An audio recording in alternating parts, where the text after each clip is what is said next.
Hi, ladies and gentlemen, we are now live. Oh man, I hope you guys had a good weekend. I'm driving to work right now. So yeah,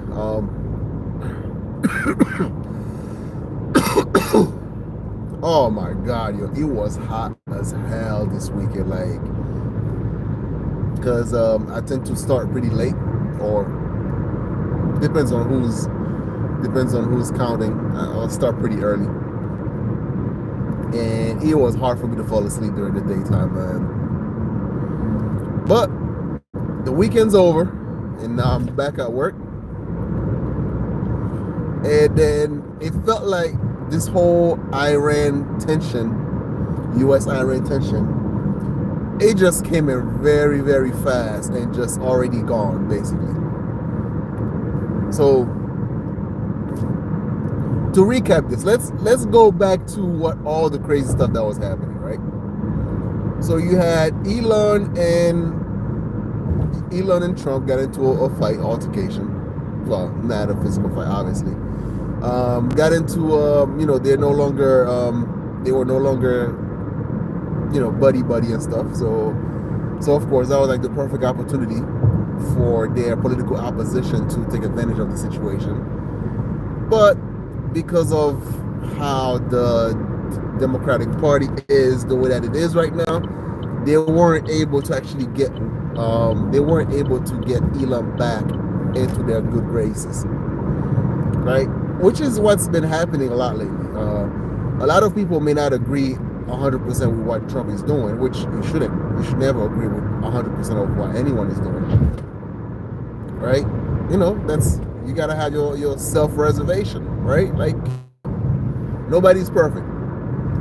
But anyway, so Elon and Trump, they didn't get along anymore, because the disagreement. It's like I talked about this before, right? Elon is very, very smart, very, very smart. Well, obviously he's a genius, and I think he was right in what he discussed about when it comes to the budget and everything. But the way he went about it, the public feud, the public spat that came about, I would say definitely damaged him more than he did Trump, right? And Trump handled the situation very, very well. But with that being said, I still think like Elon had a lot of. I agreed with Elon a lot more in that sense than I did with Trump, right? So that was the first kind of. All right, cool. And then you had the conflict that started sparking with Israel in the region.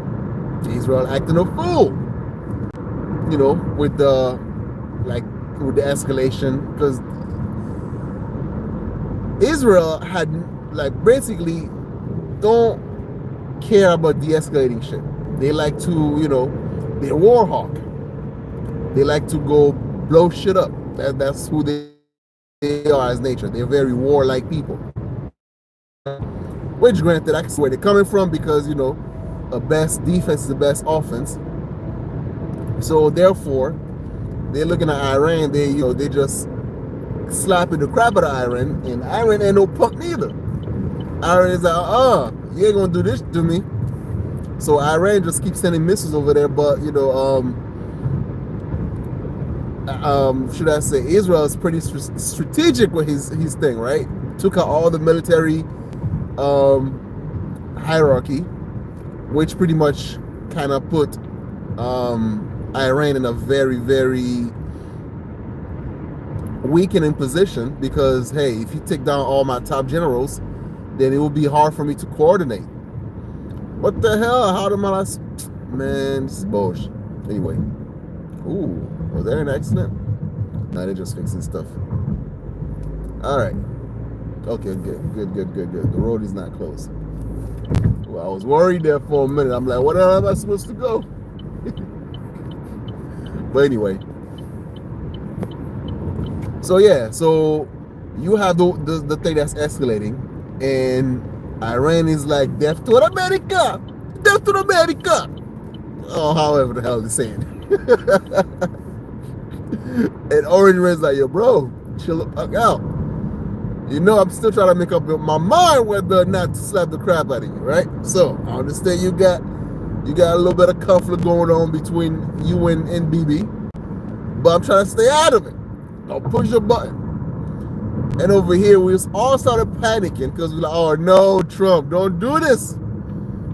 Don't make happen, or Iraq 2.0, because that's what we were all thinking. Because we're like, all right, listen. Even though if we get into a conflict with Iran, we're still gonna kick some ass. But at the same time, is it necessary? Because it's not about what you can do, right? Because let's face it, a lot of time when you're looking at somebody, you'd be like, I can take this motherfucker, right? I mean, sure, of course you can, but doesn't mean that it's not gonna be any damage to yourself, whether to your reputation or have an issue with the law, so on and so forth. So it could have been a political disaster, right? So we all out here warning Trump, and you have like some conservative, what some people would consider the woke right. I don't know, that's like really a term. It's most likely I wouldn't call it the woke right. It's more likely a group of people that actually joined Trump because they were politically homeless. They were former liberals, like people like Candace Owen, Tucker Carlson. Was Tucker Carlson liberal? Not really. Like he's the anti-war faction and the MAGA movement did not want to see any sort of war with Iran or any sort of escalation. To which I guess I kind of fall into that camp, right? Because it was like, yo, dude, if you done this, that's definitely gonna destroy your legacy, whatever you try to do, if you actually allow yourself to be dragged into Iraq 2.0. A lot of people felt that way, right? But at the same time, we also recognize pattern. Trump has a way to like finish things really fast. He's not the type that try to go out with like 10, 20 rounds. He's more like Mike Tyson in the sense. If you don't knock your ass out within the first 1 or 2 rounds,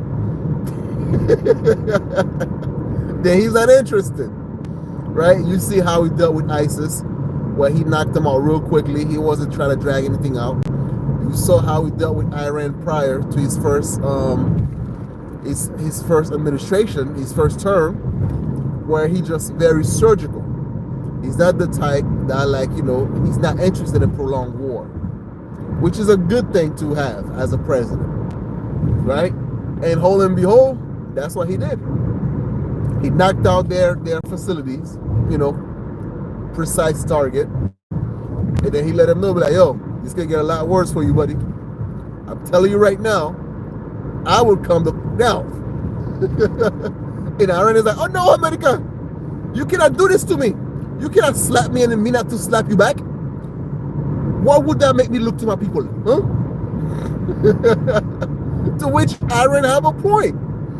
You can't come to my house, slap the crap out of me, and expect me not to at least throw a fit, or at least try to make it sound like I'm ready to fight you too, right? Because my wife is looking, my kids is looking. I got to do something about it, because I ain't no punk.